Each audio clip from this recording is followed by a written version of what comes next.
Apologies for the starting at quite this hour, but I know we'll catch up with time. My name is Robert Bachika, and I serve as the in-country facilitator for the Uganda NDC Partnership Plan. And I'm based in the Ministry of Water and Environment in the Climate Change Department. So I'll be your facilitator in the morning, and then I will be handing over to the next facilitator in the due course. We will be going through their program, and we will have a prayer, and we will later introduce ourselves to get to know each other, and from there we'll go into our remarks. We have limited circulation of the program because we want to minimize the usage of paper, being the ministry responsible for environment. So this is why I will be reminding you of the consequent agenda items. So without further ado, we will first have a prayer, and then we'll go into the self-introductions. I am open to any volunteer who can lead us into a morning prayer. Anyone in the audience?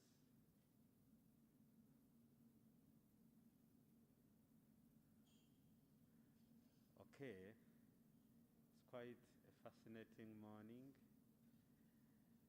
I will lead you into a prayer. Can we humble ourselves? Dear Lord, we thank you so much for this wonderful day. We request for your wisdom and guidance as we discuss this very important plan for the future of our development as we build resilience and low carbon development in Uganda. In Jesus' name, we pray, amen. So we will go straight into introductions, and we are going to start from this side where Mehdi and Tim are, and then we will follow the tables and we'll end from the other side. If there is no mic, you feel free to use a mic closer you.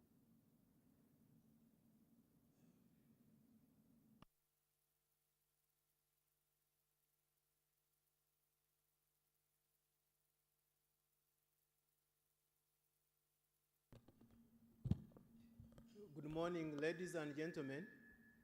My name is Mugumya Nyindo Xavier. I am a student of Climate Change and Red Plus. And the focal point for Red has requested me to sit in for him and send notes to him. I'm very happy to be with you today. Thank you.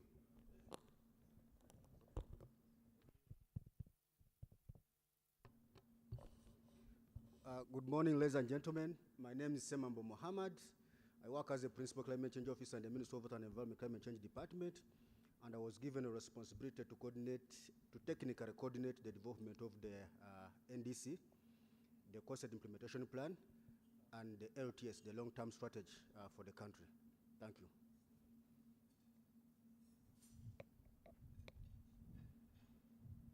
Morning, ladies and gentlemen. My name is Fred Kahwa.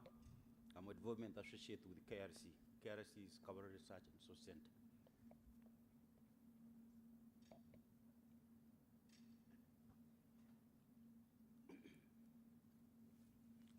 Good morning, everybody. My name is Kavishanga. I'm a subsistence small farm holder.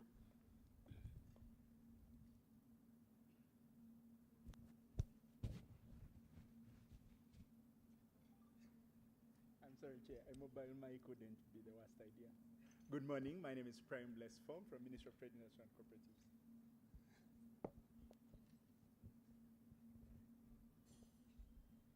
Good morning, everyone. My name is Trevor Amanya. I'm a climate change scientist and researcher at Makerere University. Thank you.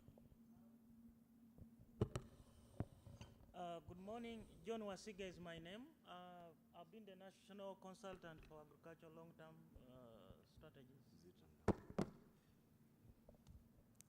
Good morning, ladies and gentlemen.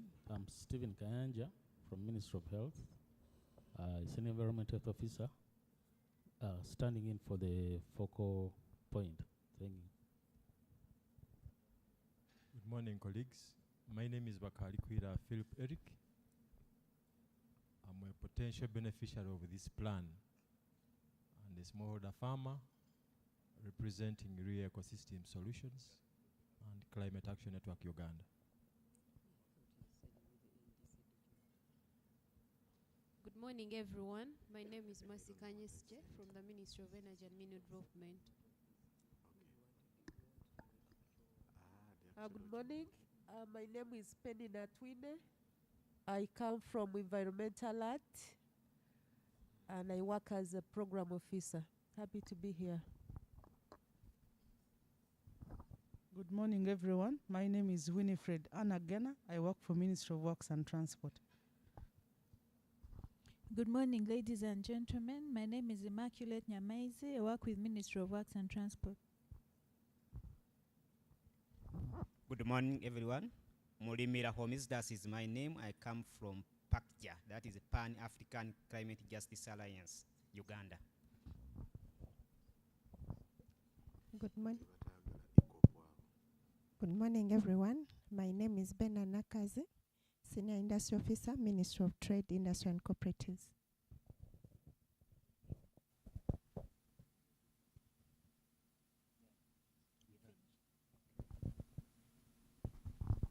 Good morning. I'm Grace Naisubi, a Senior Social Environment Officer with the Ministry of Works and Transport. Are you done introducing yourself? Good morning. My name is Peter Makero from Uganda Energy Credit Capitalization Company. Good morning, ladies and gentlemen. I'm Imelda Kanzomba, Principal Agriculture Officer in the Ministry of Agriculture and Industry and Fisheries, and also the Climate Change Focal Point for the Ministry.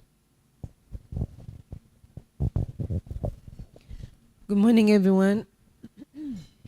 I'm Unia Msazi, the Executive Director of the Uganda Water and Sanitation NGO Network, a network of more than 200 civil society organizations working within Moashan environment.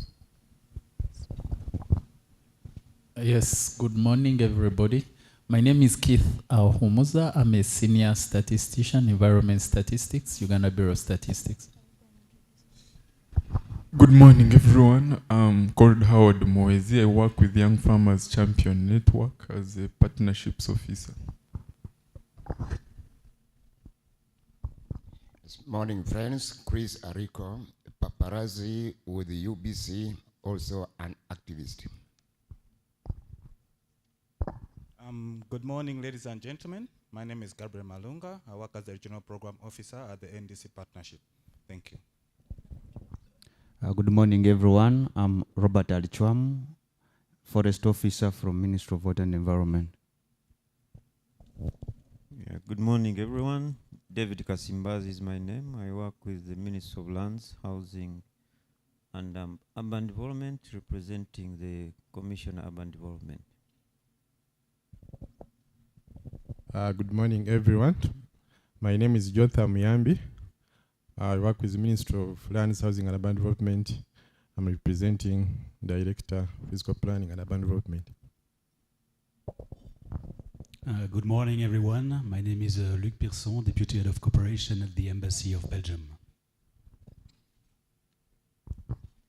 Good morning, everyone. My name is Sophie de Koning, Manager of the Local Climate Facility with the UNCDF.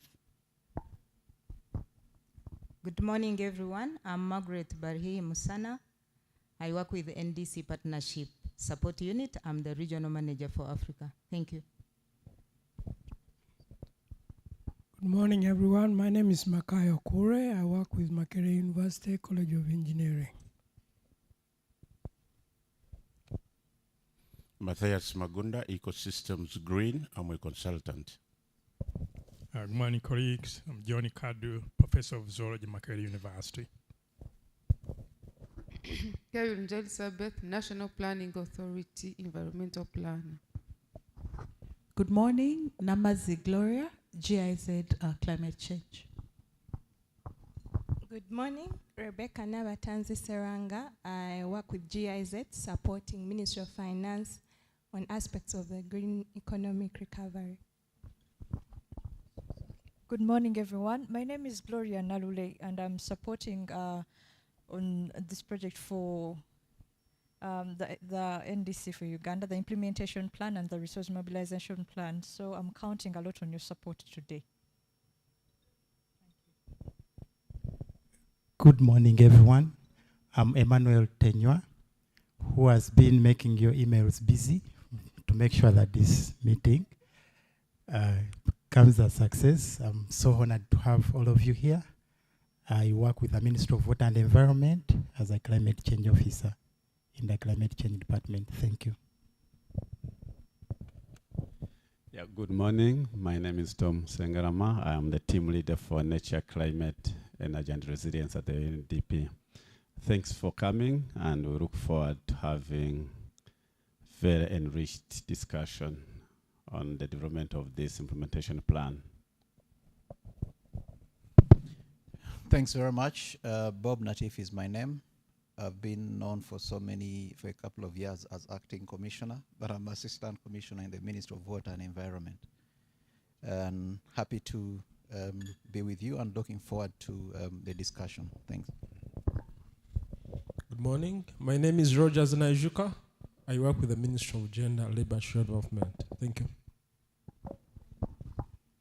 Good morning, ladies and gentlemen. I'm Winfred Masiko.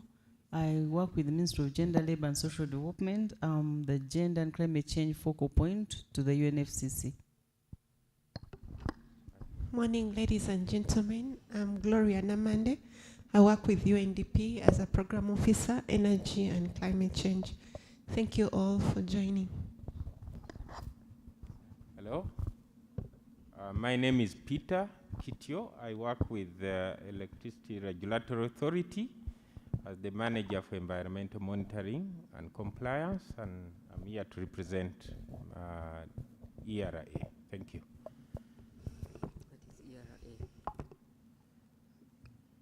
Good morning, ladies and gentlemen. I'm Caroline Aguti, and I work as the Principal Environment Officer, Health and Safety in the Ministry of Energy and Mineral Development, but I also coordinate the climate change activities for the ministry. Thank you. Good morning, ladies and gentlemen. I'm Brian Isaviri. I'm the Commissioner for Renewable Energy Department at the Ministry of Energy and Mineral Development.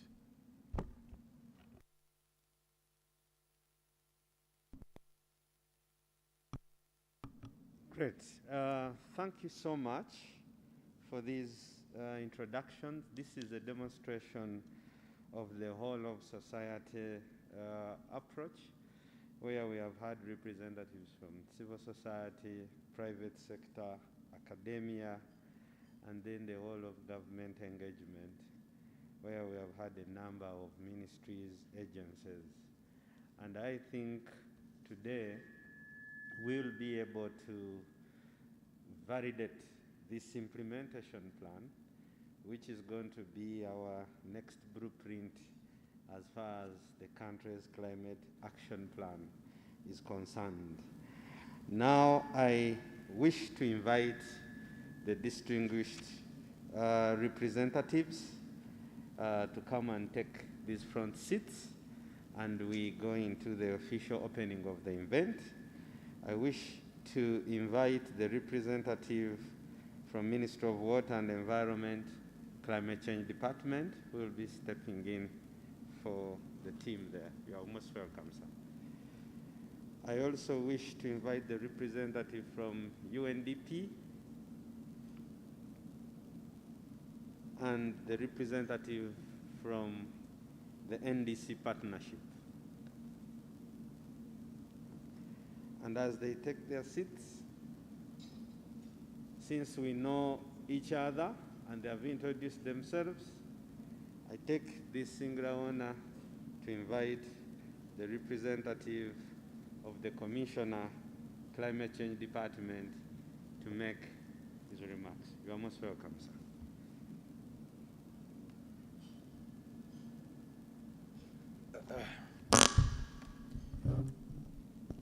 Thanks very much, Robert, for doing a job I always do without any challenges. But what I don't know is whether you're going to invite me to speak again. So I need to be careful on how I do the welcome remarks.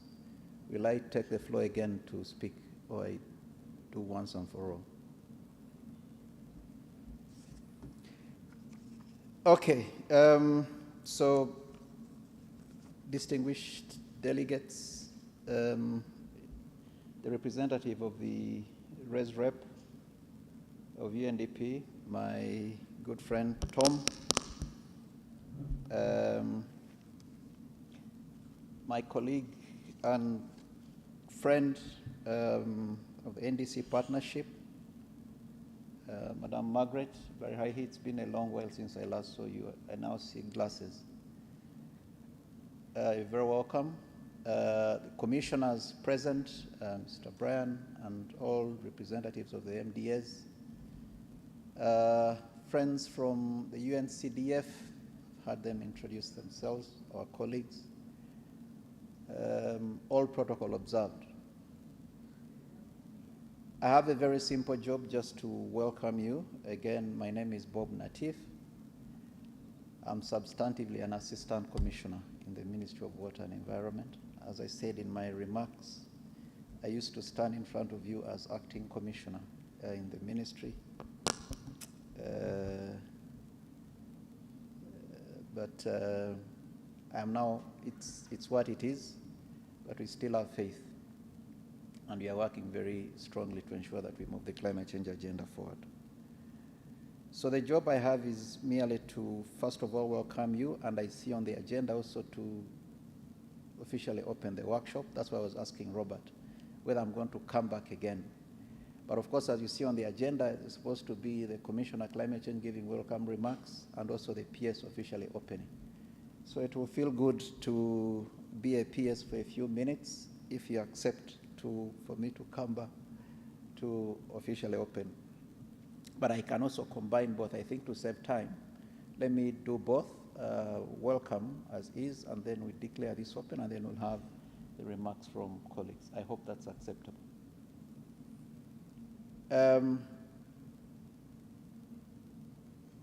If you remember, I'm going to try to speak about where we're coming from to this particular point where we are in developing an implementation plan.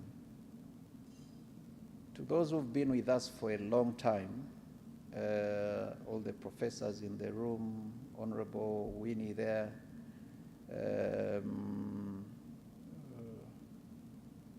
my friend Carol from Energy, or to those who are in Paris, if you remember, the world signed a very ambitious agenda. The agenda to address sustainable development and the runaway climate change. At the heart of that agreement, we had different targets, mitigation targets, keeping temperature rise below well 2 degrees centigrade while maintaining 1.5 on the table. The concept of balancing emissions and sources to net zero.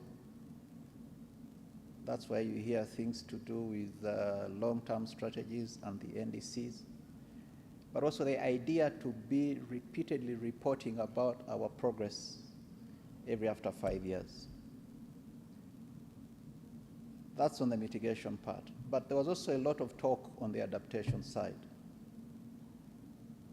with a lot of talk around the adaptation communications, but with also a lot of talk around how we mobilize finances, technology, and capacity to address the carbon management plans that we are putting forward. So from that time on, I think the challenge has been, whilst we put forward the concrete plans that we want to achieve, the challenge has been bound around the implementation of that, and that comes with lots of other challenges that we know about. Of course, the quick one that will always come to our mind is about finances. But even before you get to the finances, we've also been grappling about how do we ensure that we have a concrete framework that can help guide not just the Ministry of Water alone, but all the sectors to implement the actions that we've put forward.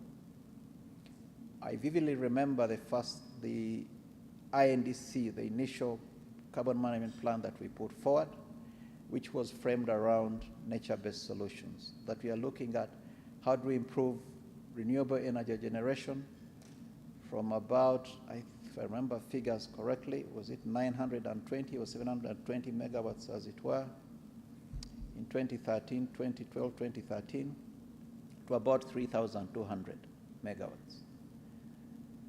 That's what we put in our initial NDC. And you can see the time frames between that time and 2030.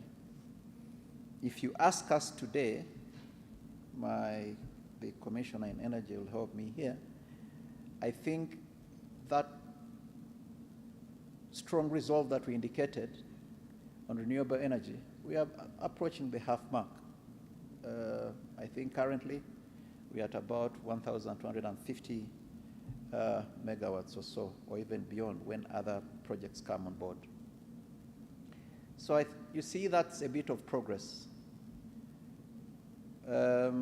No, actually that's significant progress, because moving towards that and between now and 2030, you see there's a slight improvement in percentage of renewable energy generation. We know our population is increasing, but we also know how much the population consumes. Again, from what I remember of head, I think it could be about 700 megawatts or so, and then we export the rest. That's just about energy, but we also postulated a lot of things around what do we need to do about wetlands, what we need to do about forestry, what we need to do on the area of energy supply and demand, and so on and so forth. So at that time, we did not foresee coming up with an implementation plan. And maybe that's the reason we've not actually bound all things together to reflect the progress as indeed it should be. NDC partnership, I remember that time came in to help us haphazardly support, because it came as a by the way, to support some kind of implementation plan for the initial NDC. If you remember, we used to have meetings along Uganda Road there.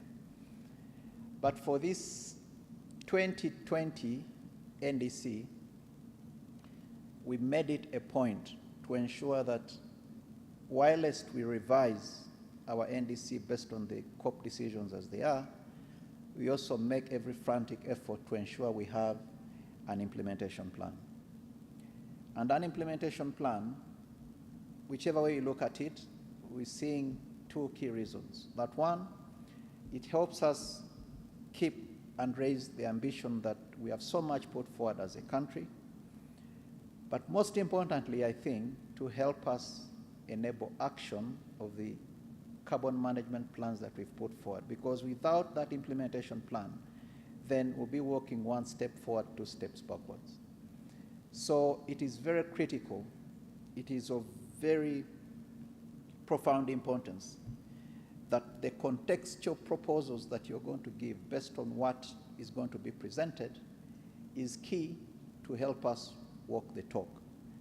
That's the idea of putting all of us together here and see whether that we promised to deliver and achieve is actually reflected in this implementation plan.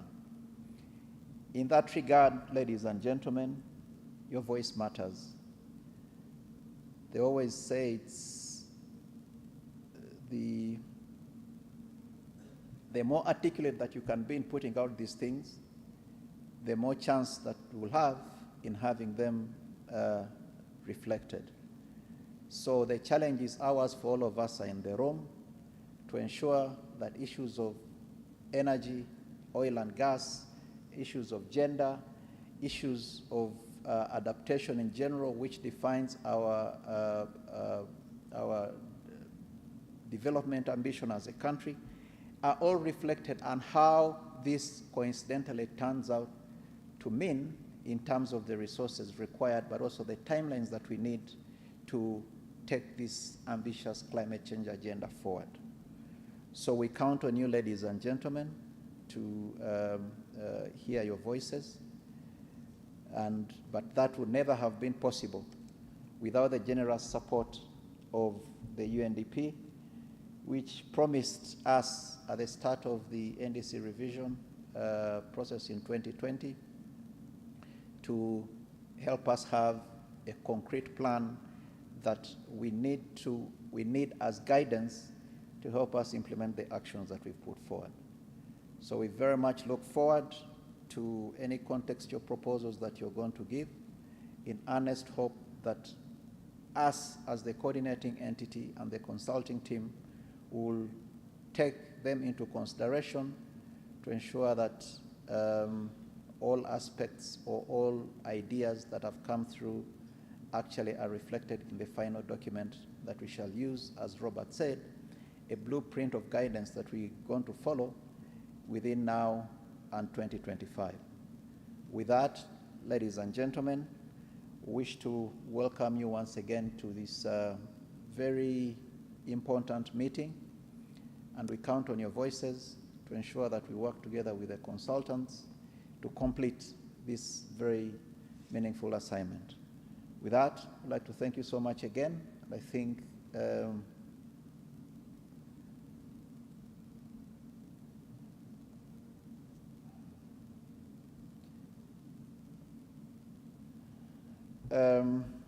with that, I would like to thank you so much once again and wish you fruitful deliberations and meaningful engagement between now and 4 p.m. if I see what the agenda speaks to says. With those very few remarks, first the workshop is officially open, and then I'll take the singular honor and distinct honor to invite my friend Tom Sengalama, who is representing the UNDP, to also come and make remarks, and thereafter we'll have the NDC partnership before we dive into the technical bits with the consultants. Thanks very much. Mr. Sengalama, please.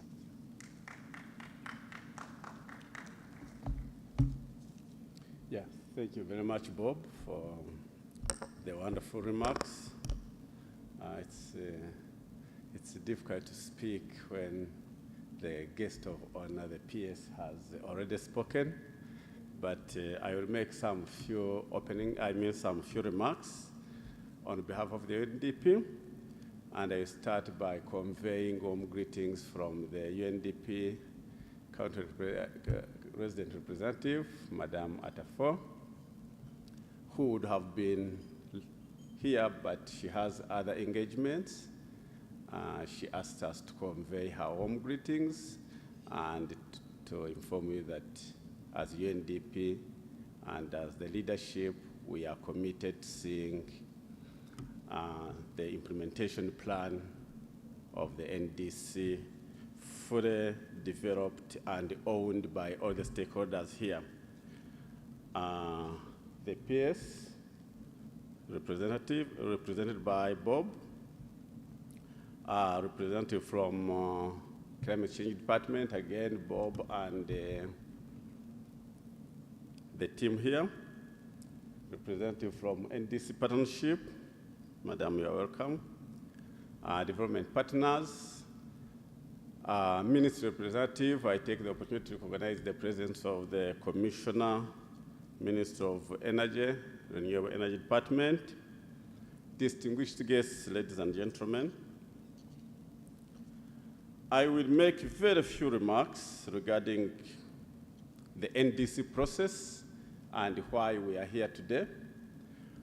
One, this comes from the meeting of 2015, the Paris Agreement, where 197 countries met and signed an agreement and a commitment to work together to reduce the global climate, make sure it is maintained at 2% at worst, and take proactive steps to keep it to 1.5.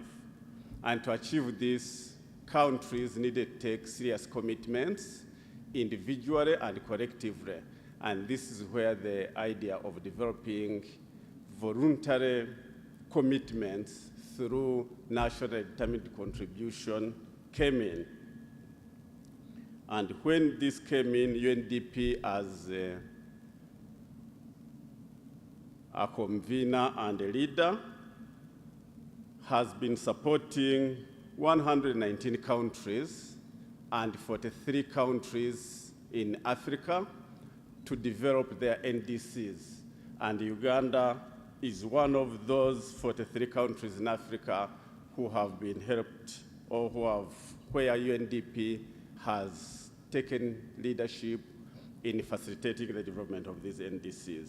We are therefore very happy that today we stand here before all the stakeholders from different sectors of government. One, to congratulate ourselves partly that we have gone through a process of developing an NDC, and now we are talking about the implementation plan. We know very well that we cannot have an NDC realize its objectives without implementation plan. And this means that today is very critical to the realization of the targets that we have articulated in the NDC that the Climate Change Department in the Ministry of Water and Environment developed. And UNDP is committed to continue moving with the ministry and with the government through the journey of ensuring that we develop bankable projects in taking forward the implementation of key aspects of the NDC and the coming up with a well-articulated, a well-costed implementation plan will go a long way in guiding future investments in climate, in collectively working together to keep the global temperatures below 2% or maintaining it at 1.5. In developing this NDC, 5 key areas were considered important. One, we thought that strengthening buy-in politically and socially was important in strengthening national and local ownership of the NDC process, and this would hasten realization of NDC objectives. We need the private sector, we need the civil society organizations, we need the farmers, we need government and all other stakeholders to achieve this. And then enabling the review, alignment, and update of NDC targets, policies, and measures to ensure that we address the weaknesses observed in the first NDC. And this was at the core of the thinking when the ministry and us were thinking about the revision of the NDC. What are those elements that were not considered in the first NDC that was developed in 2015? So in the revised NDC, we ensured that those areas are identified and integrated in the revised NDC. In the revised NDC also, a number of new sectors were added to make sure that, one, it's an NDC that speaks across government sectors and across all other sectors of government. And then it improved the clarity, transparency, and understanding of these sectors, and also the aspects to do with adaptation that was, emphasized in the revised NDC. But also this NDC, we thank government of Uganda, which committed to increase the ambition. The NDC that was published in 2015 had a mitigation ambition of 22%, and we are happy to note that in this revised NDC, we are talking about 24.7% in both adaptation and mitigation targets. Congratulations to government for that strong commitment. I would like to say UNDP and the Ministry of Water and Environment worked very closely with the key partners. And this partnership was very instrumental in the revision of the NDC. Other organizations, both civil society organizations and NGOs and other development partners participated and contributed, and we are very grateful for this partnership. We couldn't have managed to mobilize all this support without that partnership. In this regard, I recognize the GIZ, which is leading on the long-term strategy, NDC partnership, IUCN, IRENA, the EU, CEDA, and many others who have been very active in contributing towards developing the NDC. In the UNDP Uganda country plan, the 5-year plan 2021-2025, we have prioritized the key aspects in this NDC, and we look to working with the government very closely across sectors, across ministries, to implement key projects that drive the attainment of the objectives of this NDC. We are therefore together in this from now until we achieve the objectives that are laid in the NDC, but also the priorities that are going to be highlighted in the implementation plan. We thank the team that is working on the implementation plan. They have done a great job so far. And today we have come together to review the plan, to provide inputs, and to ensure that together we come up with an implementation plan, one that we are proud of as a team, but also that speaks to the priorities that we think make sense for Uganda, makes sense for climate, and makes sense for the global community. So we want you to be open to participate very proactively, to critique the inputs in the draft, and make sure that we leave here with an NDC implementation plan that we are proud of. On this note, I thank Prajal Baral and Gloria Narure, who are leading the development of the implementation plan. Distinguished guests, ladies and gentlemen, thank you for joining us today once again, and we really look forward to your active participation and for your proactive input to make sure that collectively we come up with an NDC implementation plan that we are all proud of. I thank you.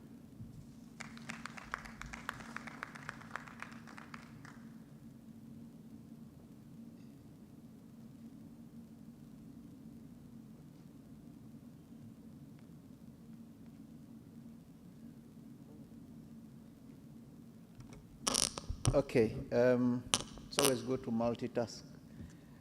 Let me now take the singular honor to invite Miss Margaret Barihihi. She's been a part of us for a while, to also share her thoughts and give us her input into this implementation plan development. Miss Margaret, you have the floor.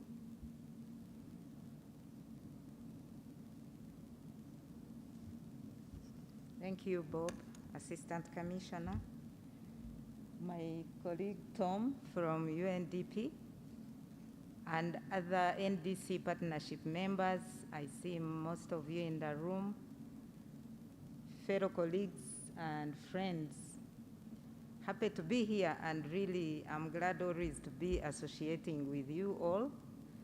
And greetings from NDC Partnership Management. They can't be here, but I represent them. And I'm happy to see many colleagues from different sectors who are now participating today.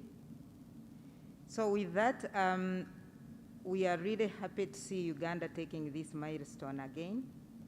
And in many cases, I've always said, Uganda, you champion many processes, and it's always good really to see action. Planning should be over now. I think now we should start on implementation. And the way how I see now having these two tools, the NDC implementation plan and also the resource mobilization strategy, this has been a very wise step for Uganda, and I applaud CCD for this. Most countries have done plans without resource mobilization tools, which normally really take backward the implementation processes. So from our side, we are really glad. The NDC partnership, why it was put in place right way back when the Paris Agreement was signed off, the main reason and the value addition for this, to make it a little bit different, was how do we improve coordination? Because there are so many things happening. Many partners have been supporting countries, even Uganda. Our colleagues, Germany, GIZ, UNDP have been here, EU, UK. But why the partnership was put in place was like, how do we improve on coordination, complementarity, but look at collective impact, which could be more transformational. As you know, in many cases, plans have been put in place, but accessing climate finance has been a struggle up to now. So the reason why the NDC partnership was put in place was, how do we help countries to mobilize more resources to implement climate? And one of the key tools that the NDC partnership promotes are NDC implementation plans. And as Bob had said, way back in 2018, when the partnership became active in Uganda, we found Uganda already with an NDC halfway.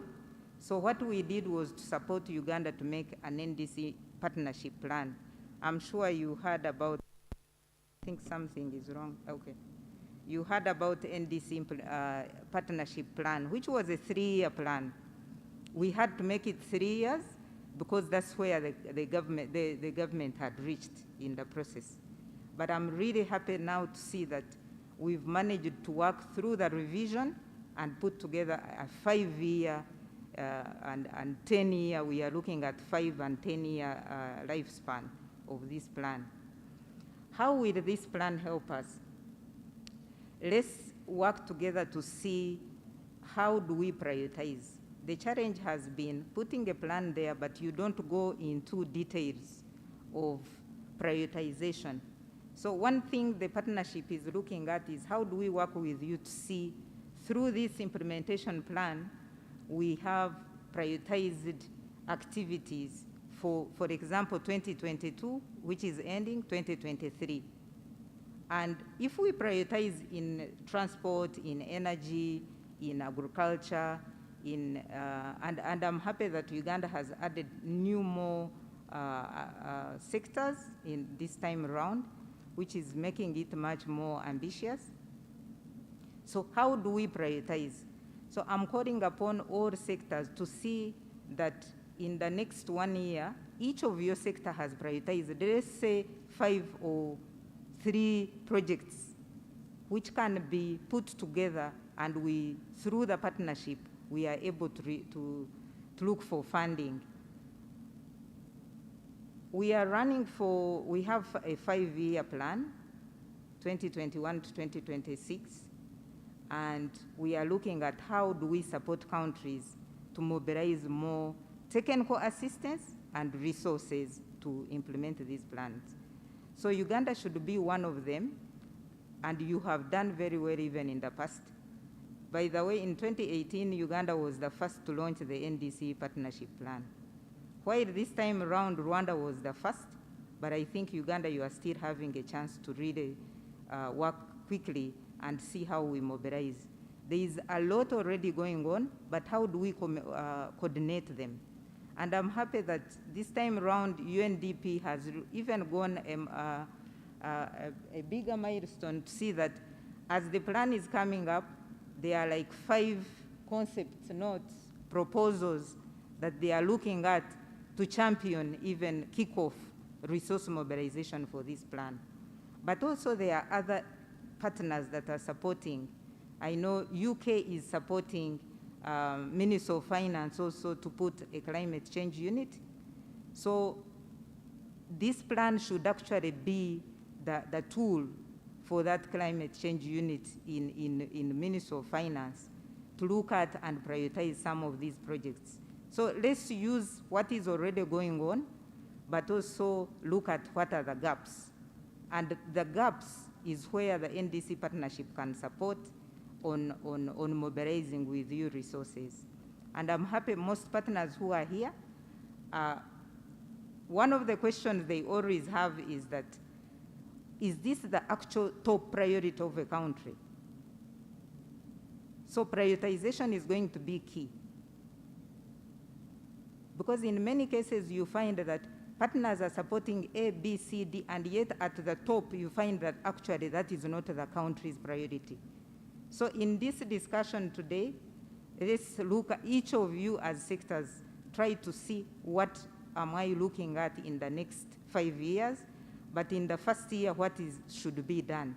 If it's a policy reform, if it's institutional capacity, if it's project proposal pipeline development, let it be coming out so that we are able to communicate. And our platform allows governments to communicate gaps, and then for us as a secretariat, we share out to our donors globally, regionally, to see how do we support countries. So with those, I will not continue, but I will stay around to participate. But other streams of support we have include other cross-cutting elements. We have gender strategy, which we are ensuring in these plans, gender should be part and parcel. We also recently launched a youth strategy, and many partners are looking at how do we bring youth in all these discussions. So in your sectors, make sure that we look at gender. I've seen our colleague gender focal point is here. Let's make sure that we don't have a plan which is not gender responsive, which is not youth responsive, but also let's look at national flagships. Let's not look at these small projects. We should put together some Uganda national flagship projects, which we should be able to pull together. Like at COP27, what can we take out of these discussions? So with those few words, I'm happy to be here and looking forward for the discussion and finalizing this plan as we start to implement. Thank you so much.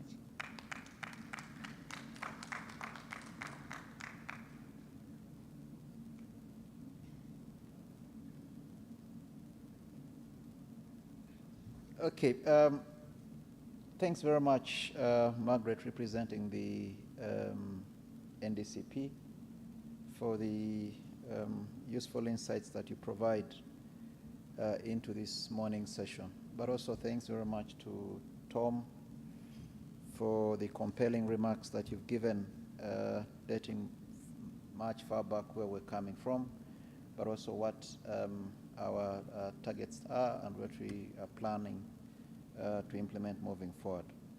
So I think that brings to finish this morning's session. But I know from what you've listened from the three of us, there are so many lingering questions in your head. If I can guess, probably you're asking yourselves, how much is it needed for Uganda, for example, to implement these priorities that we've set forth? Or how do we even mobilize the resources that we need, not just resources in terms of finance, but I think also other enabling factors like technology and capacity building for us to advance the carbon management plans that we have advanced as a country. But also, what are the priorities? And I think this is very key that Margaret speaks to. As I told you in my remarks, I think each one of us has a strong case to put forward. Energy on one side has, transport on the other side has, water and environment also has. So then it means gender as a cross-cutting issue also emerges. So whatever is going to be reflected, or whatever is reflected or going to be presented by the consulting team, I think reflects the priorities that we want to advance, but also in a timely manner. And by extension, how you, the various sectors, represented. So as I said, I think we welcome your voices to this, but also listen to the consultants. I think they'll give us a basis of their assumptions on where they're coming from, so that we can collectively frame something which is collectively acceptable by us. As I always say, I think this is a collective endeavor, and we count on each other's insights to get this climate change agenda moving forward. With that, thanks very much, and I think it brings us to the end of the remarks, and I'll request Robert to come back again and steer us through the next session. Thank you.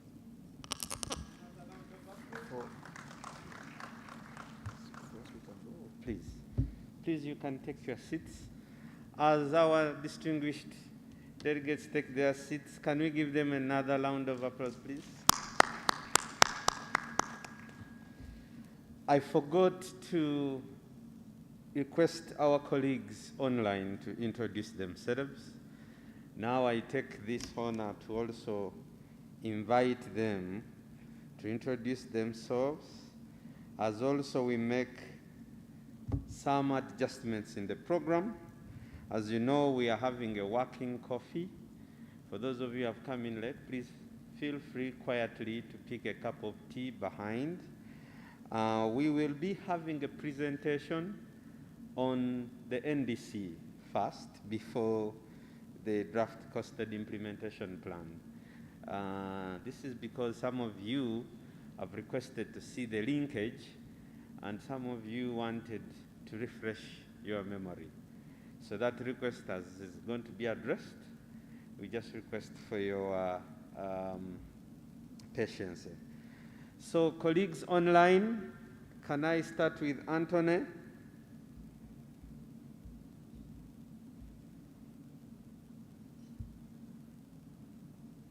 Sam?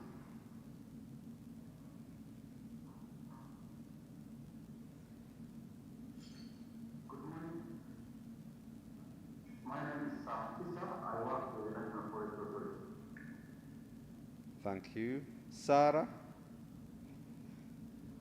Thank you. My name is Sarah Javi. I work with UNDP. Thank you. Anthony?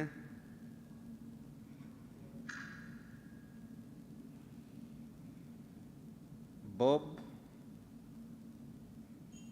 Good morning. My name is Bob Kazimbu. I work with the Ministry of Water and Environment, Forestry Sector Support Department, and for purpose of this meeting, I'm the National Red Plus focal point. Thank you. Edwin? Good morning, friends. My name is Edwin Mumsa. I work with Youth Go Green as a team leader. Thank you. Jaria? Good morning, Jaria Kusika from the Nairobi Implementation. Miriam? Yeah, good morning, everybody. My name is Miriam Talisa. I work with civil society. Thank you. And lastly, Praj? Hi everyone, this is Rajul Baral, the lead consultant for this assignment, so I'll be getting back to you soon with the presentation. Thank you. Great. Thank you very much, our online participants. For those of you who came in after we had made our introductions, we'll be introducing ourselves as we continue with the day.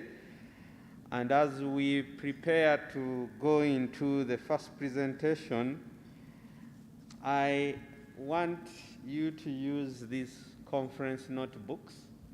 Please, can each of you pick your conference notebooks on the table? They are conference notebooks, freely donated by Kampala Serena. It is not good practice to leave a hotel without using a service like that. So, there are two small questions which I want to give out to you as the presentation is being put up. The IT, please put up the presentation. And these are the questions. Question 1. What is the updated NDC target for Uganda? I used to do teaching 13 years ago, and my favorite subject was thermodynamics for Form 6 and Form 5. And you see, in physics, we used to give students objectives to choose from. So I am giving you 4 options.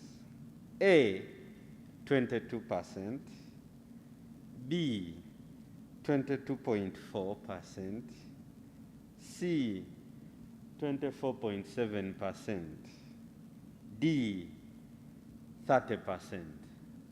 So you'll feel free to choose the option after. The second question, how many NDCs has Uganda developed? How many NDCs has Uganda developed? Still, you have 4 options. Option A, none. Option B, 1. Option C, 2. And option D, 3.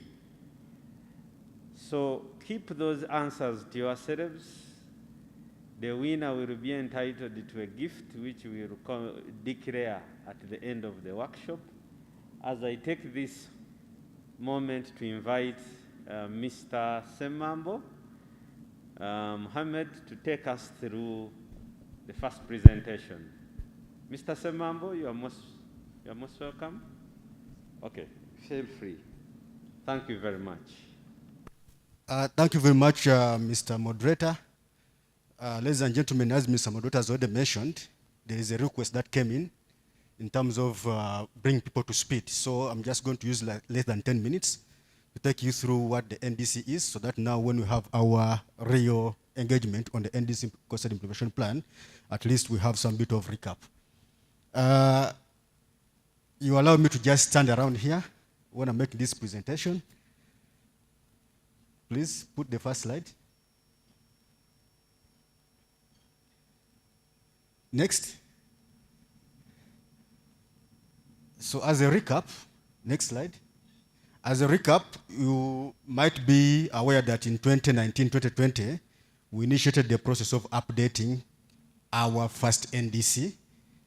And then in that, we worked with the NDC partnership. And I think Margaret has ably spoken about this. There are many partners contributing to the partnership.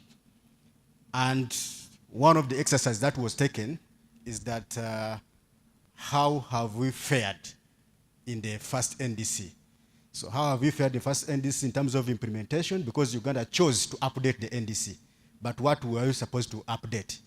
So in that stock take report which was done, there were some following emerging issues from the stock take of the NDC.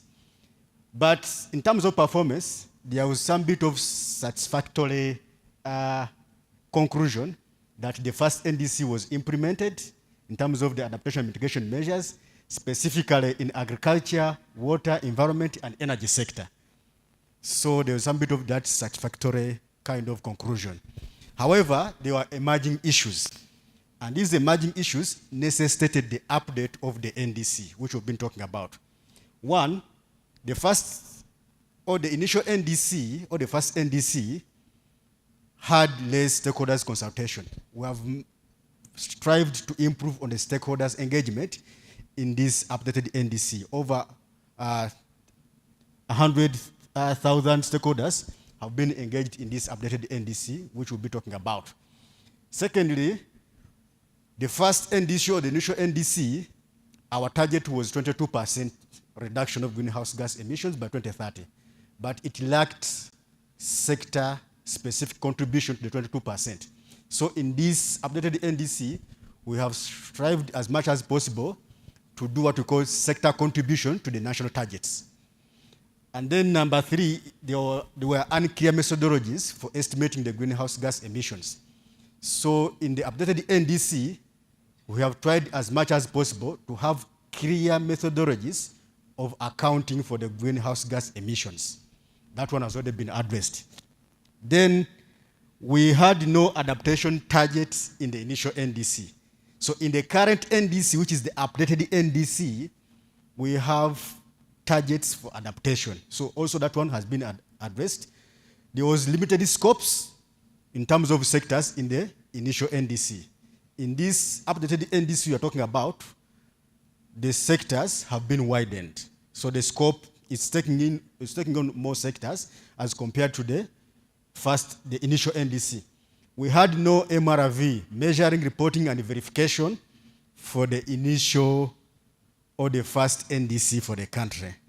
And then this time around, with support from the UNDP again, we have the monitoring, the measurement, reporting, and verification. So that one has also been addressed. And today, as I speak, the initial NDC or first NDC had no financing arrangement details. And now it is the reason why we have come up with the cost implementation plan and resource mobilization. So we've been working to address the challenges or the emerging issues that existed in the stock take report of the initial NDC. That's why that one is highlighted the blue. So the reason why we are here today is actually to deliberate on this. Merely speaking, all those emerging issues starting from 1, 2, 3, 4, 5, and 6 have been addressed to ensure that we have a proper NDC which has aspect of transparency and understanding in terms of those figures that we have there and the action they are in for adaptation and mitigation. Okay? So today we are looking at the aspect of the financing arrangement and details of the NDC. Next. Now allow me to move a little bit fast. Next. So in terms of comparison of the business as usual for the first NDC and the updated NDC, is that in the first NDC, which was the INDC in 2015, the base year was 2000. So in the updated, we have moved the base year from 2000, now the base year is 2015. Okay? In terms of the reference, as in terms of the first by an update report for the country. Then the INDC for the 2015, the total emissions in terms of economy-wide, they were accounting for 36.5 million metric tons of carbon dioxide equivalent. Now in the new one, based on the base year, we have moved from the 2015 around 90 million metric tons in terms of the base year. The focus was on AFURU, that is land use change and forestry, energy and agriculture. In the updated one, we have widened on the scope. That's why we have AFURU here, agriculture, forestry, and land use. There is energy, transport, waste, industry, and product use. So as compared to the initial NDC or the first NDC. The base in terms of the missions, in terms of business as usual, that were projected or modeled was based on the LULSEF, on those three sectors, and it was giving us 77.3 million metric tons. In the updated one, when we did the business as usual with the new modeling, new data, it has pushed us to, and the more sectors, it has pushed us to 148 million metric tons of carbon dioxide under business as usual for the country. So these are some of the improvements that we've been working towards in terms of updating our NDC. Next. That merely means that the modeling and the construction of the business as usual of the emissions for the country has improved greatly in terms of getting new data, using modern tools for estimating GHG emissions. And as I already mentioned, from 2015, where this graph is starting, we are seeing that the emissions that were coming from the 5 sectors, that is energy, agriculture, forestry, and land use, and industrial processes and waste, we are estimated around 90 million metric tons in 2015. But when you see the red line, the vertical one, that is 2030, we are looking near to 148 million metric tons. That means that there is some bit of improvement in modeling with the new data. And then by the end of 2050, the country will be talking about 230 million metric tons if you don't do anything. So that is the line we want to address. But specifically, our updated NDC, the estimates are going up to 2030, the 148 million metric tons under business as usual if you don't do anything. Next. So what does it mean in terms of condition and unconditioned is that when you look at the red line above there, it is going up to 2030, and we're talking about the emissions to be 148 million metric tons. But if we do actions in terms of the black line, we take some bit of actions in terms of mitigation actions, the policies and measures, it will push us to 112.1 million metric tons. What does that mean is that when you get the difference between the business as usual, the red, the 148, minus the 112, you will get around 36.7 million metric tons of carbon dioxide. And that is the impact that this country is looking forward in 2030. So when you get that percentage of the 36, okay, 0.7 metric tons out of the business as usual, it pushes us to the 24.7, which John has ably mentioned. So meaning that it is moving the country from the 22%, the initial targets in 2015 of the first NDC, to the 24.7% economy-wide reduction target by 2030. And out of that, we are seeing 5.9 as reductions in business as usual to be unconditional. That's what we can do as government without any external support. While the 18.8% are conditional targets that we are aiming to get support to implement them. So this is just the summary and statistics that as it is standing in the updated NDC. Next. So these are the new NDC selected mitigation policies and measures. And then we are talking about the 5 sectors under mitigation. That is agriculture, forestry, and other land use, energy, transport, waste, and industrial process and product use. And if you see the potential, like I've already mentioned that in the 22% area on, we never had sector contribution. Now in this updated NDC, even you have the potential by sector to contribute to the cumulative reduction that we are aiming at of the 36.7 million metric tons. Next. Similarly, Uganda is an adaptation-first country, and therefore we are also able to get adaptation sectors of the NDC. They are around 13, and then each of them have actions and targets, as we shall be discussing earlier on. Next. So, what are we doing towards finalization of this process is the development of the 10-year implementation time frame from 2021 up to 2030. This is what we're going to be discussing with the Praj and Gloria to respond to the costing of the NDC. And we are looking at the quantification of government of Uganda contribution, which is the unconditional, aligning it to the National Development Plan 3. And estimating of the updated NDC financing gaps and the development of the 5 concept notes. We don't have 5 concept notes as for now, but we are assuming at the end of the day we'll be able to help us to prioritize the project ideas that will necessitate us to develop the 5 concept notes. Okay? So this is what we shall be doing. And once we get a block figure, the costing, in terms of the block figure, it will help us to have that block cost that we can insert into our NDC, and then we'll be able to submit the NDC. At least we don't want the costing of the implementation plan to be having too much difference in terms of the cost with what will be in the real NDC. So we are looking at this exercise actually to help us to try to align the costing of the NDC implementation plan with that block figure we are looking forward to put in the real NDC. So that now at least there's not too much difference between the 2 documents. and then we shall be able to launch this. So I think Mr. Moderator have done justice. Apologies for rushing, but at least that is the little bit of background. Thank you very much.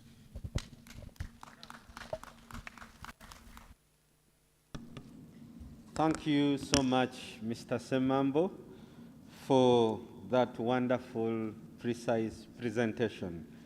Colleagues, if you have questions, keep them, because we want now to deep dive into the draft costed NDC implementation plan.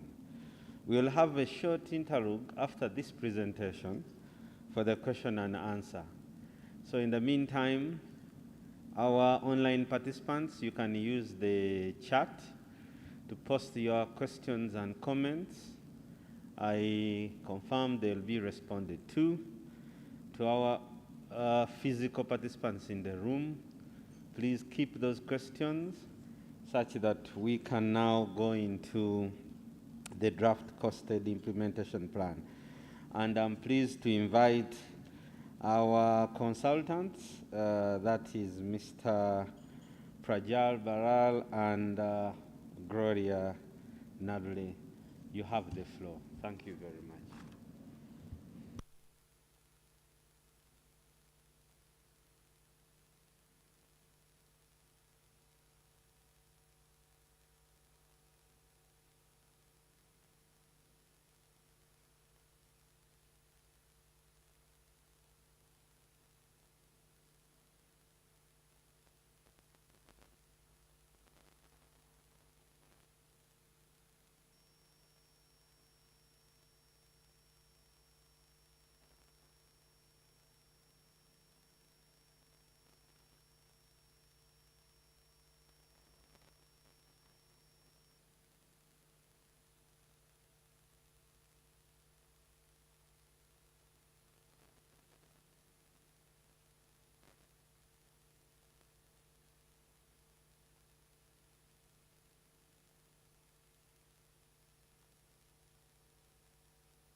Thank you very much, Plauj. Can we give a round of applause to Plauj?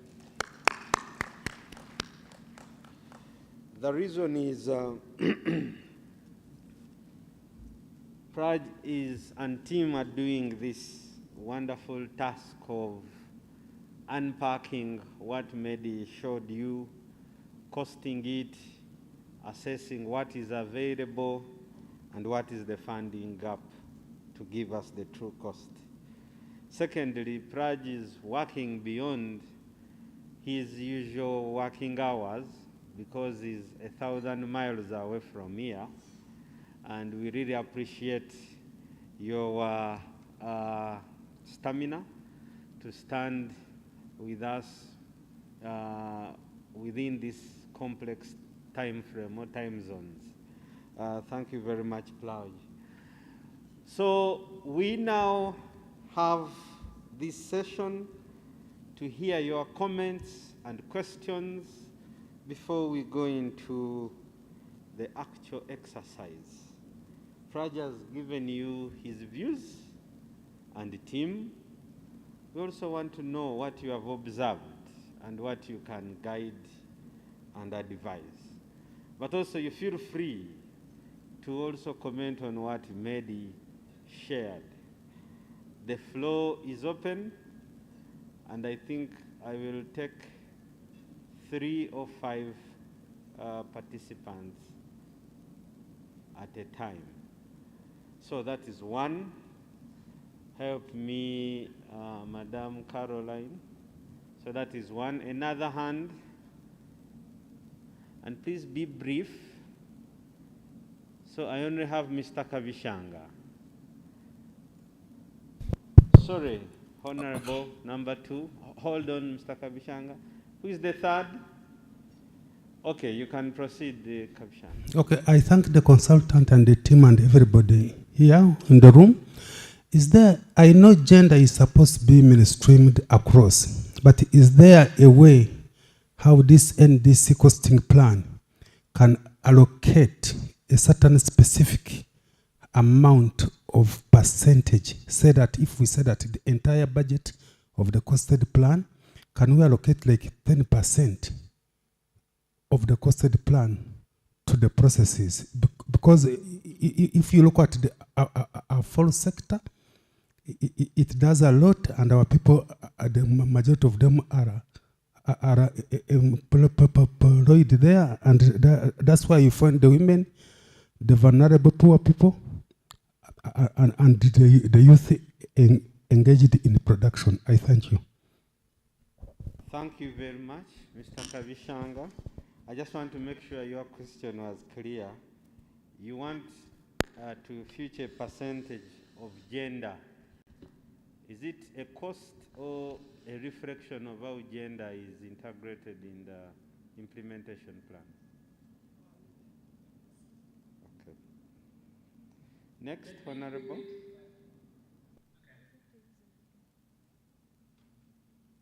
I'm using this. Okay.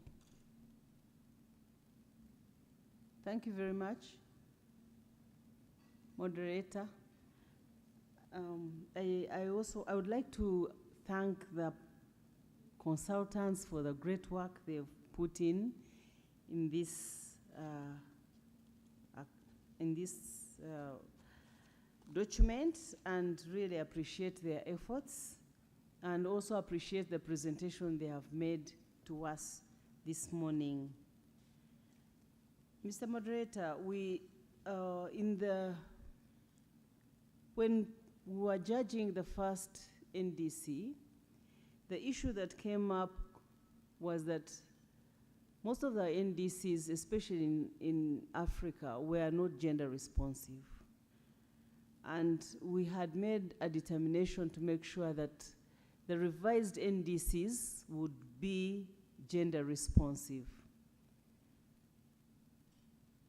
The ministry is aware that there has been a lot of study on these revised NDCs in the area of making them gender responsive. There were studies that were supported by UNDP in the area of the waste, agriculture and energy, and with the support of biodiversity, IRI, CCAFs, there was also a study on engendering the other 3 priority areas, that is transport, forestry, and water.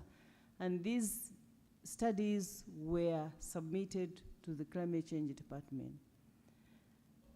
I would have expected to see some of the actions that were developed out of these studies to be reflected in this document, because the studies came out with clear action plans.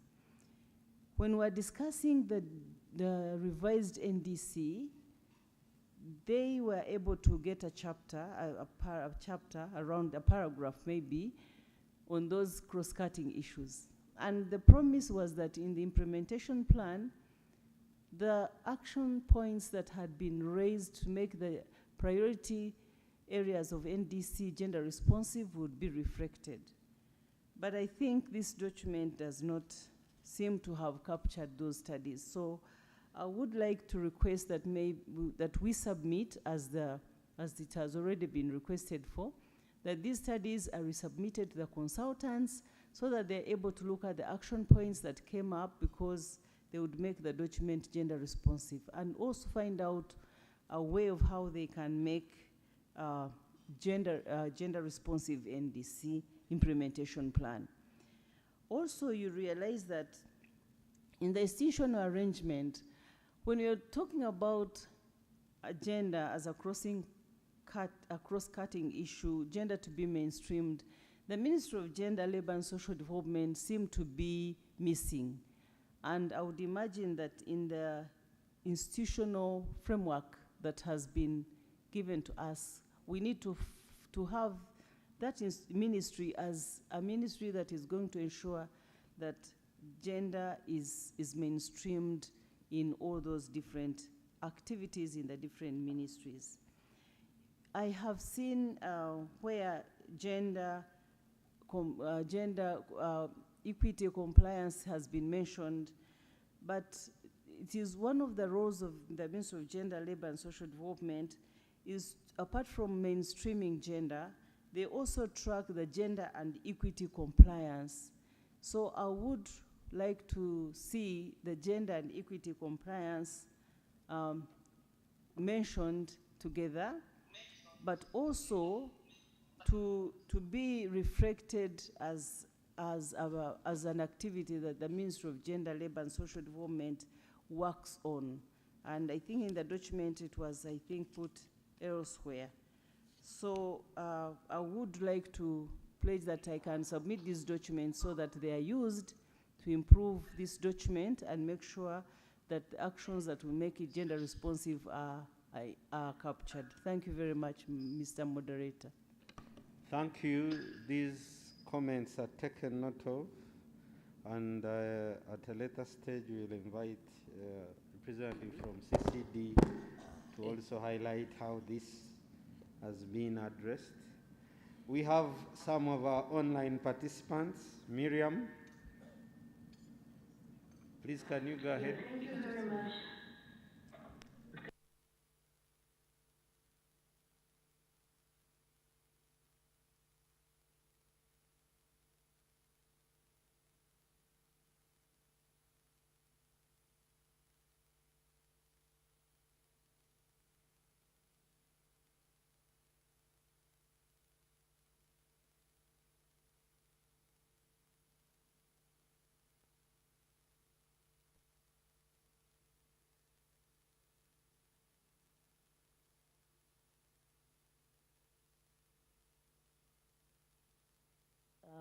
Input.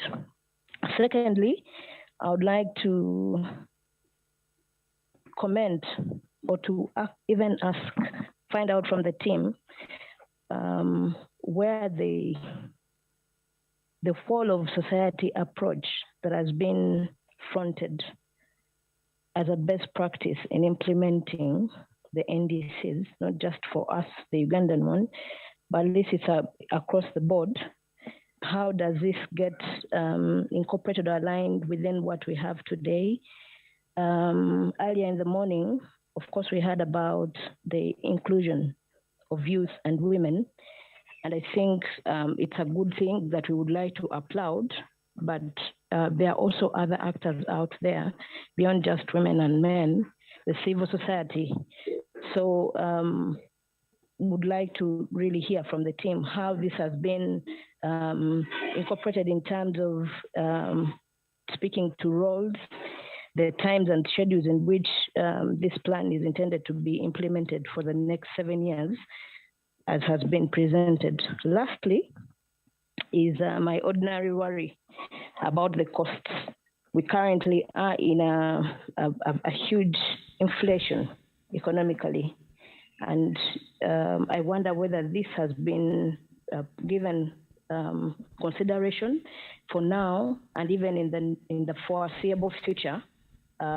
This being factored into this planning, I think is something that is critical. I submit and thank you.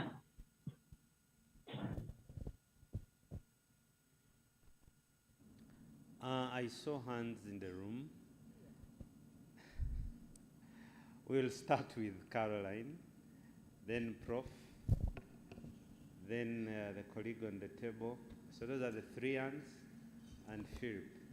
And then we'll have a first reflection. Caroline? Thank you, consultant. Thank you, Minister of Water and Environment. But I must say we have not received the updated NDC as a Minister of Energy. But nonetheless, we are going to give our contributions, and we need to take note that this ministry has the 3 programs out of the 18 programs, and this really is very important. These are taken into consideration. In terms of costing for the strategy, we take note that you need to look at our national energy strategy to be able to inform the costings. But also we all appreciate that energy is at the center stage of all what we do. And certainly when we look at the costings there, agriculture is number 1. And in terms of the difference, is actually very big. So we shall need to be able to understand how this costing was done. But I'll support the process. But also, I think in terms of the energy costings, I think it is very important that as we talk about this, the aspects of capture and storage need to come out very prominently, because certainly you realize that many of the renewable energy technologies in terms of solar and wind energy, we shall need to put the aspects of capture and storage. But also certainly from the waste perspective, we need to look at the aspects of the end of life batteries for solar. From the mining perspective, at the time when we actually developed this NDC, we did not have carbon emission factors for the mining sector, but I'm happy to share that we got some support from the United States Embassy, who have supported us to develop some carbon emission factors for the mining sector. And we are more than happy to share this with the consultant to see if we can be able to come up with some mitigation and adaptation areas for the mining sector. We take note that the NDC has really been concluded, but we shall appreciate that in terms of the implementation plan, some of these activities need to come out. But also there's one thing that we don't need to be shy about, is the development of the oil and gas sector. I know that for some reason we kept it silent, but there are areas like the issues of gas. And I believe that globally right now, the aspects of gas are some of the areas that we need to develop. And the government of Uganda is working with the government of Tanzania to see that we get a natural gas pipeline into Uganda to support the mining sector. So some of the things really need to come out very clearly in terms of our implementation plan. But also we want to see more of the adaptative activities. I know, yes, in terms of the oil and gas sector, we may not have progress in terms of production. But what can we do in terms of regulation? What can we do in terms of adaptation to actually see that our carbon emission profile from the oil and gas sector is minimized? The aspect of methane capture is very important for us now, and we need to be able to focus on the aspects of developing the regulation. But certainly, yes, to add my voice on the aspects of gender, we really appreciate, and we certainly need to see that even when you look at this implementation plan, we have specific targets that should be targeting the vulnerable groups, the marginalized groups, and all the other aspects of gender. Thank you. Thank you very much. Prof. Thank you, Minister of Water and the consultant. John Wasige is my name. I'm the National Consultant for Agriculture Long-Term Strategies. I want to comment on the presentation by Mr. Semambo. I looked at the new NDC mitigation areas, and I saw that for agriculture, you only have the cattle corridor. Is that correct? If on your presentation on the AFOL mitigation areas, you have only the cattle corridor, and you are missing issues to do with sustainable agriculture or the climate smart program. And we know very well that soils store 2/3 of the carbon compared to above ground. And if we don't do mitigation on soil, then our contribution to the NDC is not well captured. So if we are going to mobilize resources in terms of mitigation, and we are not doing anything in terms of sustainable land management, then we have missed a very important area to mitigate climate change. And then I also saw your projections for emission on agriculture. They are really low. Probably, like you said, you are improving models. Because when you talk about emissions like in sub-Saharan Africa, you are talking about agriculture. And what is agriculture you are talking about? There are these smallholder farmers that are working on land. So if there is no item or investment in terms of supporting farmers to work on land and mitigate emissions, and also in these negotiations, you know that when we talk about climate adaptation and mitigation in the developing countries, we are more concerned about adaptation because our emissions are really low. And also because our farmers are very vulnerable. So if you are missing a component of sustainable agriculture, then we are missing the very important point of supporting the livelihoods of our people. But also, if you talk about resource mobilization for climate change, adaptation, and mitigation, then you are talking a lot about agriculture. You are talking about agriculture. If you want resources from FAO, you want resources from UNDP and others. From USAID, you are talking about agriculture. So that the agriculture sector should be strong in this NDC. I see it's a bit weak. I know you are doing a lot of work to put this document together.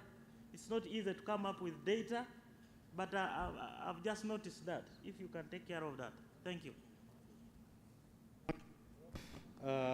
There was a hand there. Then after you, Philip, and then we cross it to Xavier. Yeah, once again, David Kasimbaz is my name, from Minister of Lands, Housing and Urban Development. I thank the NDC effort, and I think it is the right way to go. Only wanted to remind ourselves that the world is fast urbanizing, and I think you're aware that 75% of the greenhouse gas emissions are from these cities, urban areas. And Uganda is a country that is fast urbanizing. And in that regard, I think we need to have more thinking through on the cities and the built environment. I looked at some of the issues raised there, but in my view, we need to have a more conversation with the team from the side of urban development to enrich that aspect. And in terms of policy, we also have a national urban policy as one of the key interventions to address the challenges of urbanization, and more specifically, it has Objective 3 on the environment.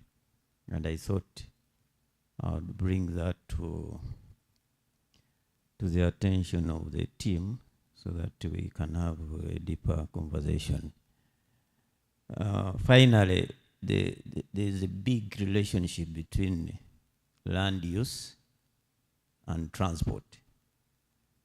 I think you're aware of the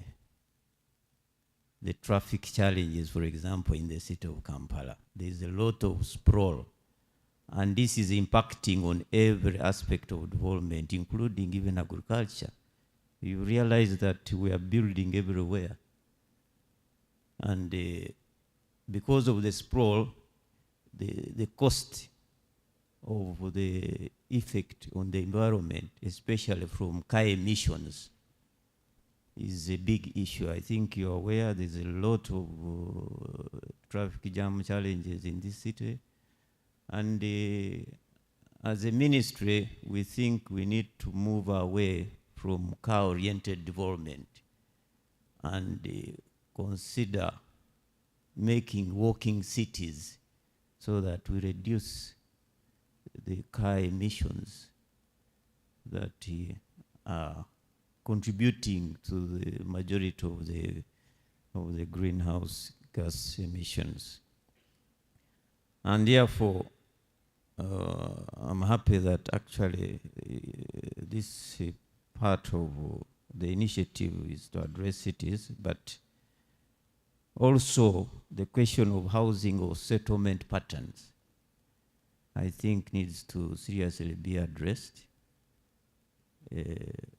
because settlement has a very big relationship to movement of people, where people live and work. And in my view, this is a request that the team could have more engagement with the Ministry of Lands, Housing and Urban Development. And finally, also on land. Land is a big factor on how it is managed for us to be able to reduce the carbon print. So I think as a sector, there is much more than just looking at the cities and built environment. Thank you. Thank you very much, David. Lastly, Xavier.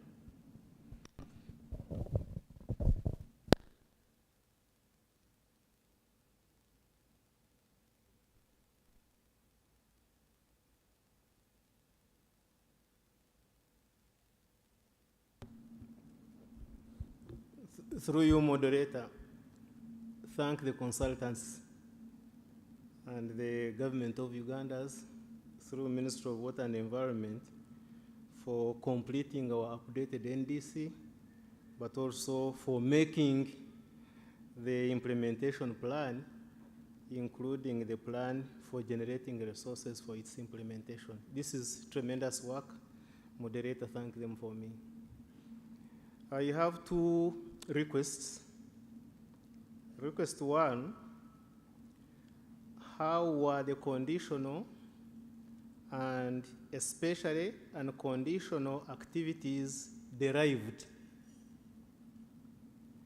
Is it possible then that we have activities in our national and sector plans that have positive implications for mitigation that should be quantified.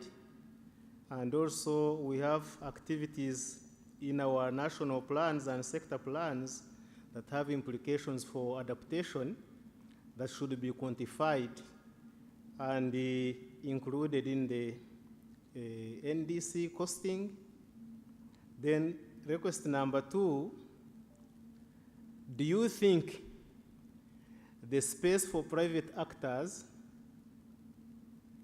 and the use of internationally traded mitigation outcomes, the ones you call ITMOs, can actually be inferred directly from an implementation plan, or should they be explicitly visible in the NDC that we have just updated? Thank you, moderator. For being precise, I will now invite Prajan team for those that relate to the team. Then Mr. Semambo and the commissioner to those that relate to you.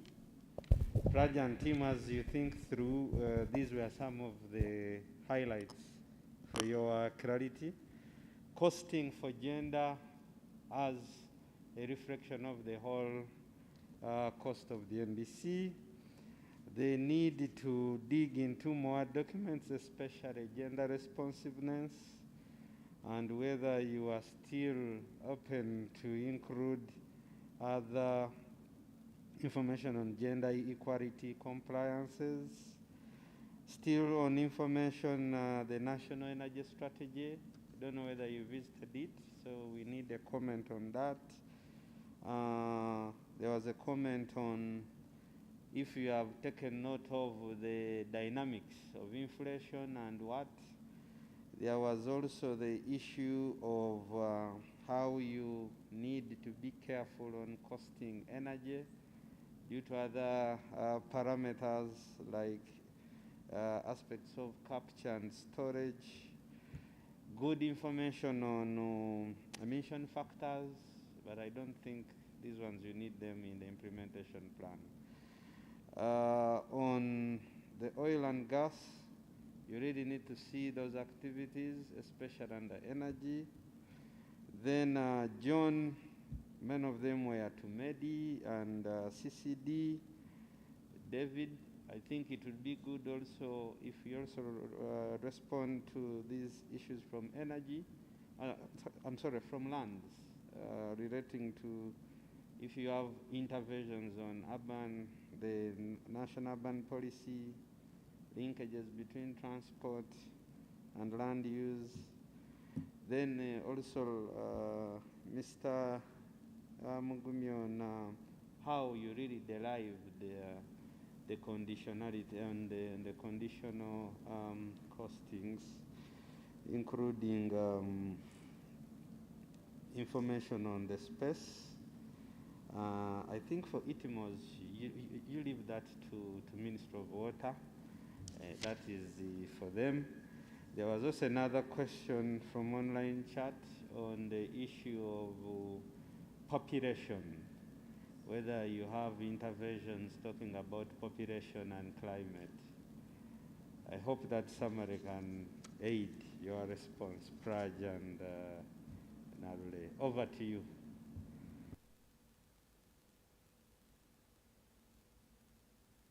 Quite many questions. Obviously, today's program is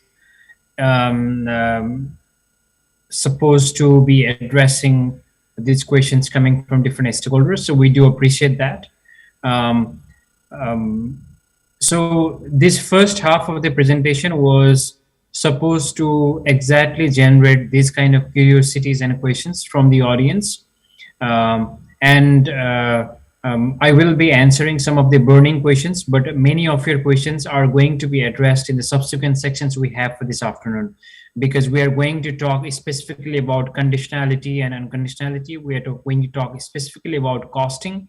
So those are dedicated sections we have designed and programmed into today's workshop. So maybe I will take 2 or 3 very high level questions. On gender, of course, I totally agree with response and comments and guidance from the audience. We do have taken note that the proposed NDC implementation plan has delivered on gender mainstreaming by deliberately including gender capacity needs and assessment of institutions identified to coordinate NDC implementation.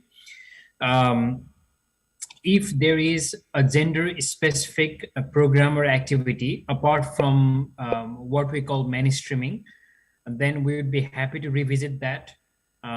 If that is and has been prioritized by the government in the updated NDC, there is no question why we would not include it in the implementation plan. So we will revisit that and make our best effort to have that in the NDC implementation plan. Not having that does not reflect good on any of us. Second, on the conditionality and unconditionality, it's essentially guided by NDP 3 PIAP, which we'll discuss in the afternoon session. But again, this is not one of the very clear-cut issues we have dealt with in this report, because our team internally, we also struggle a lot in terms of segregating access to data, conditional and versus unconditional, because in some ways this is very sensitive as well, because if you assign an activity as unconditional at this stage, then it might reflect very badly on your credibility later on when you go and ask for external support for those very unconditional activities. So we must be very careful, and I have been reinforcing this from the very beginning of this assignment, that stakeholders today should agree on what goes into conditional and what goes into unconditional activities. So obviously we did our homework, but we'd very much be blessed by your guidance. There was one question on, so this was gender, then we have costing, conditional, unconditional. Maybe I missed other high level questions. There was one question on ITMOs, right? So obviously this sort of like market and non-market mechanisms that have been discussed under Article 6 of the Paris Agreement are still going through negotiations. I don't think the parties have agreed on a concrete way out of what essentially goes into the subcomponents of Article 6. So until that happens, we can only assume that certain things might qualify and mightn't qualify towards meeting the NDC commitments of countries. But regardless of what comes out of those agreements, in this particular report, we have essentially highlighted a non-market mechanisms under Article 6 as one of the ways the NDC activities could be funded. For example, any international development partner could assist the government of Uganda in, for example, developing a renewable energy plant, right? Sort of like coming up with schemes like renewable energy certificates, right? So these kind of things do not need to wait until Article 6 is totally finalized. But in essence, on a very principled level, I would certainly not rule out the market and non-market mechanisms as one of the many funding instruments for implementing Uganda's NDC. So I'll keep the answers to this level at this stage, and I would also invite my colleague Gloria Nanule to respond if she has any additional responses to the questions that have been raised. Over to you, Glorilla, if you have mic in front of you.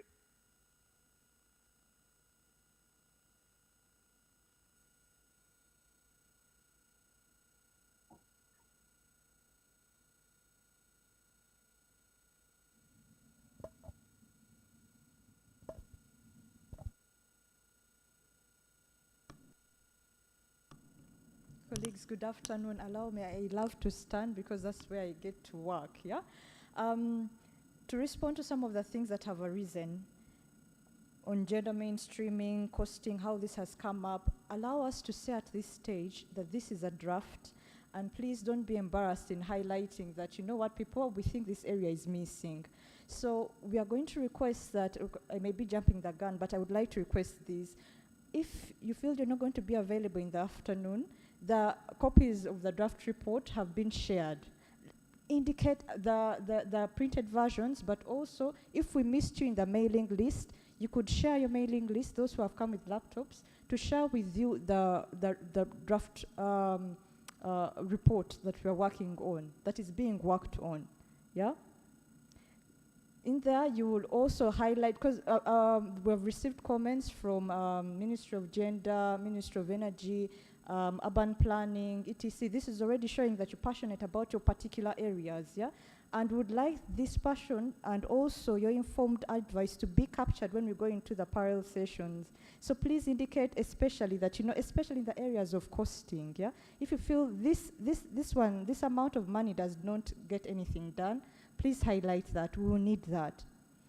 Coming to costs on how we went about on delineating on what is conditional and unconditional, as Praj mentioned, we got a bit of a tick, you know, on how this can be done. However, when we consulted with a representative from National Planning Authority, they recommended that we look at the program implementation action plan, and we looked at the consolidated one, because you know that Uganda has moved away from sectoral planning and we're into program-based. And under each program, there are different sectors, yes? So we might have missed specific things that are in the sectors.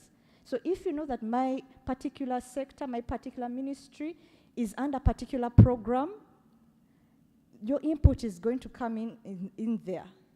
What was reflected in the first slide, talking about the institutional framework, generally there it was showing, you know, the 18 programs have a particular ministry that is coordinating them, yes? So it's that ministry that submits the program budget framework paper, for example, and those are things, yeah? So that particular, for people who there was concern that, you know, we haven't seen who's doing what, who's doing the other, the full report that you will see in the institutional framework shows clearly this is the action, these are sub-action, who is going to do it. And how did we get to know who's going to do what? NDP 3 indicated some of these things, not even some. It indicated that this particular program or the activity, so-and-so is in charge. So when we break into our sessions, when you run through those steps, because they were really big there in the annexes, yeah, you will look and see that indeed these were captured. If there's anything missing, quickly help us identify that they are not there. But I wanted to bring this to your attention. So back to conditional and unconditional, it was recommended that what does not appear in the program implementation action plan is we should take that to be conditional, because the government of Uganda, whatever is outside the PIP, it may not be funded, because the PIP is going to be the one that informs also the budgets, the annual budgets. Yes? And I wanted to notify that. So also, while we're going to our sessions later on things like agriculture, it's true. There are concerns that, you know, this hasn't been captured. When you look at that document, the people who came up, the group that did the NDC, they help to see that under agriculture, for example, for adaptation, it's divided into climate smart agriculture for adaptation and also climate smart agriculture for mitigation. So because, you know, agriculture, yes, we have to address the impacts that the sector that hit the sector, because we depend on agriculture. But that was covered. If you will kindly look at that section. Again, if there's something missing, you can help us indicate. Yes? On the things of oil and gas, now what is outside the scope of those our assignments, we may not include what Uganda as a country through its government considers as a priority. However, we can recommend.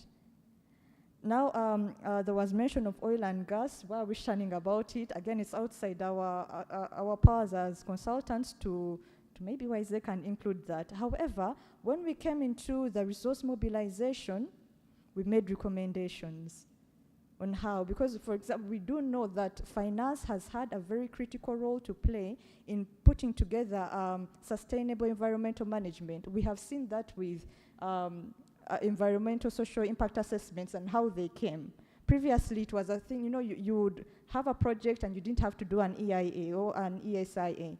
But when it became a condition from financing institution, now ESIAs are actually, they are the norm. So some of these things that you feel that are missing, when you check in the resource mobilization, that's what we have recommended. Yeah? Yes, so some of those have been answered. Again, most of these, when you look at the program, you will see the ones in bold are actions. And what we are going to request from you kindly in the working session, that you help us unpack, recommend how we can unpack those actions into sub-actions. It's true, we looked at the PIAP because the country is going into program-based planning. But we do know that in your various sectors, there are some areas that that these ones are priorities. So when we break into our sessions, please bring those to the fore, okay? Yes, so that you can help us unpack and we see how this can go. In addition to unpacking, we'll request you to also advise on how much that particular sub-activity you have recommended would cost, so that we don't go into a lot of back and forth. I come to your office and then you're not available or something like that, because we're sure you're very busy people. So that one will help us in that area. That said, whatever you feel that your sector is, important in your area, please recommend it when we break out into the session. The other thing that I'd wanted to also indicate was, because you see the implementation plan has to show us who is doing what, how are we going to assess it, and etc. So for every sector, we need targets, we need baselines and indicators. So when we look at that the program, rather the draft report that we have shared with you or you're going to be working with, and you recognize a sector that hasn't had baselines, targets, indicators, especially for adaptation, please raise a flag there, and then you also show us or recommend how we can go about that. Thank you.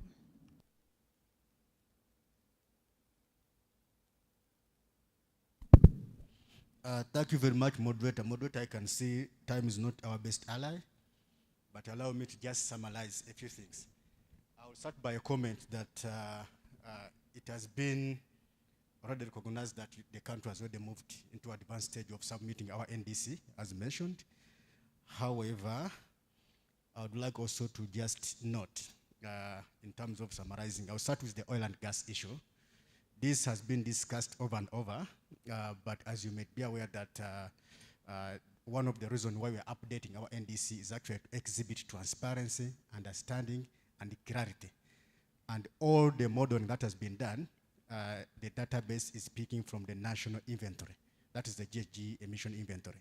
Meaning that the data that has been collected from the sectors and given into the GHG inventory is the source for the modeling that has been done.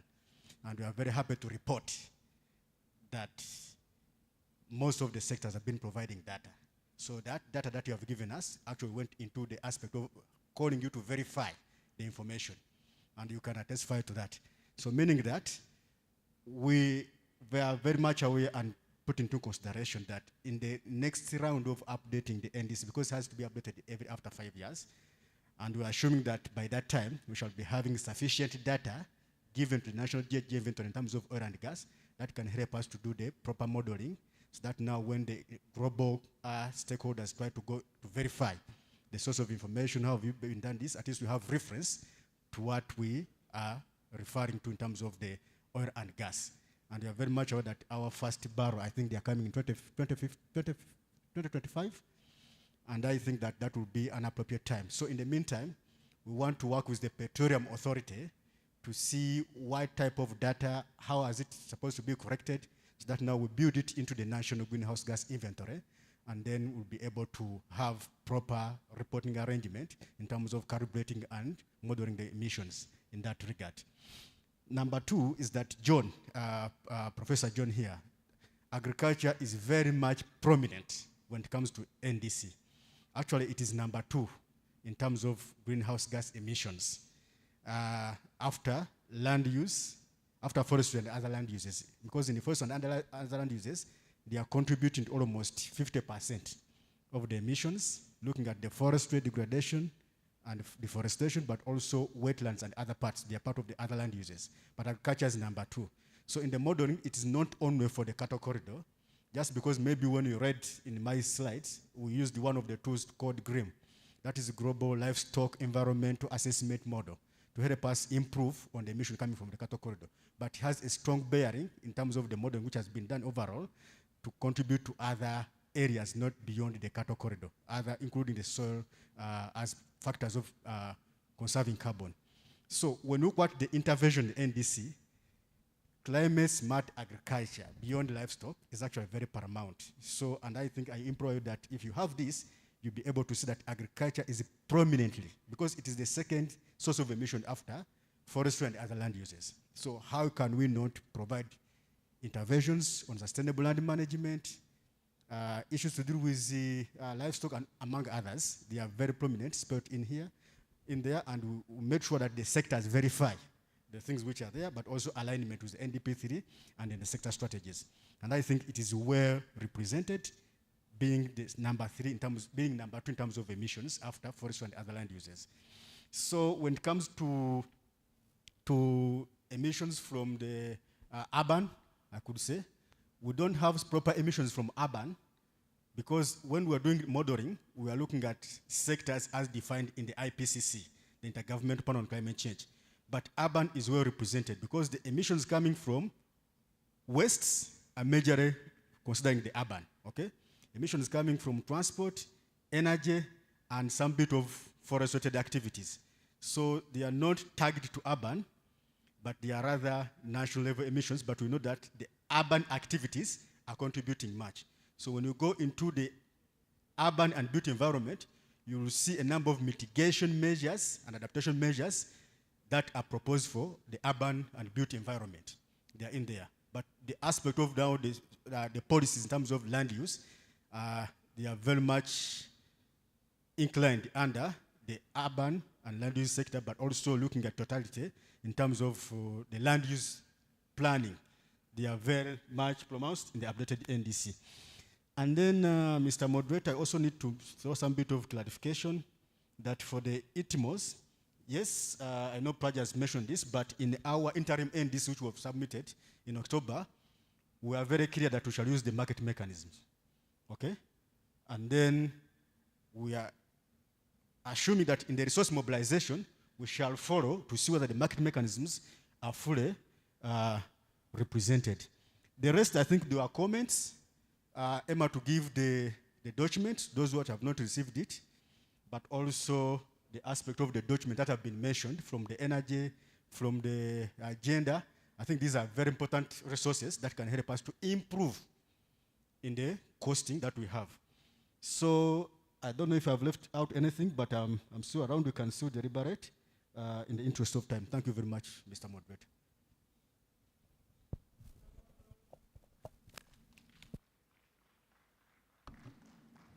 Thank you for being a wonderful audience, and thank you, Praj and Gloria, for the wonderful feedback, and Mr. Semambo for the comments and the feedback to the comments which have been raised. I've noticed time is not on our side, and like Gloria said, the next part of the task is the information you have to use it to improve what they have.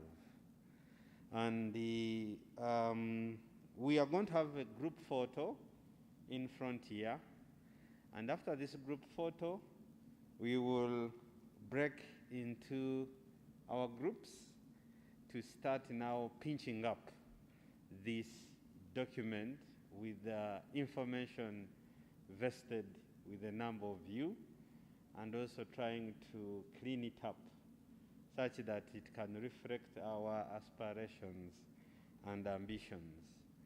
Mr. Semamba, I stand to be corrected. Is this the ideal position, or we can take the steps outside? The moderator, I think in the interest of time, going outside and mobilizing people back will be a challenge. I think if you do it inside here, will be better. Because if people move out, we know some bit of challenges of bringing them back. Okay, so audience, I welcome you to this wonderful scenery in front.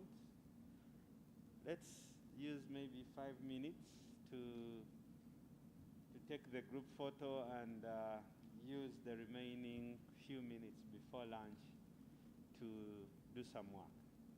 Thank you very much. It has been a long sitting since 10 a.m.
Our online participants, as we take the group photo, you can also switch on your cameras, and the IT will take a picture. But also, don't leave. We are sharing with you the soft copy of the implementation plan.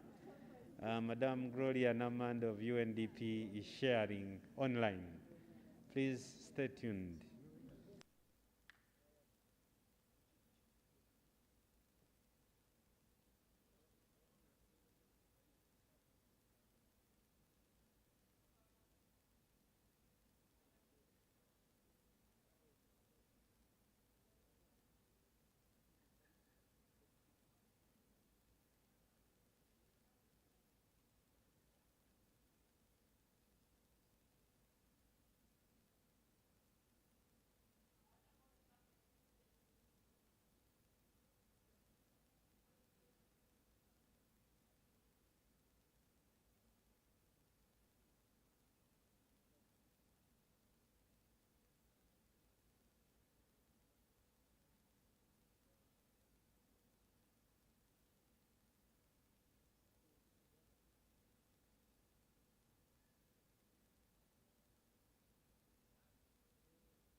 Madame Narule